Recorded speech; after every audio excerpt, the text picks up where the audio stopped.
আমার অনেকগুলো পার্সেল এসছে, তো আমি চলো আরেকটা সেকেন্ড একটা পার্সেল ওপেন করি। পার্সেলটা এসছে, সেই সেকেন্ড পার্সেলটা এতটাই বড়, মানে আমি ভাবছি যে এর ভেতরে অ্যাকচুয়ালি কি আছে।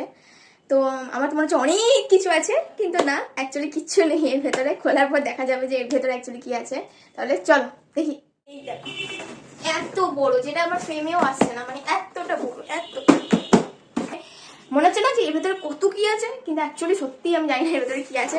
তাড়াতাড়ি ওপেন করে দেখি, আমি আর ধরতেও পারছি না, এত ভারী এটা। আর্ধেকটা ফাঁকাই পুরো, আর অর্ধেক কাগজে ভর্তি। এর ভেতরে অ্যাকচুয়ালি আছে এই 3টে জিনিসের জন্য এত বড় একটা বাক্স। কেন দেয় অ্যামাজন আমি জানি না, মনে হয় কিবোর্ড সস্তা পড়ে ওঠে। কি প্রোডাক্ট আছে এর ভেতরে, তো আমি একটা খুলে দেখাচ্ছি। আর লন্ড্রি ওয়াশ যেগুলো হয় লিকুইড, সেইগুলোই এটা, মানে 145 এর প্রাইস। একটা নয়, দুটো নয়, এটা হচ্ছে তিনটে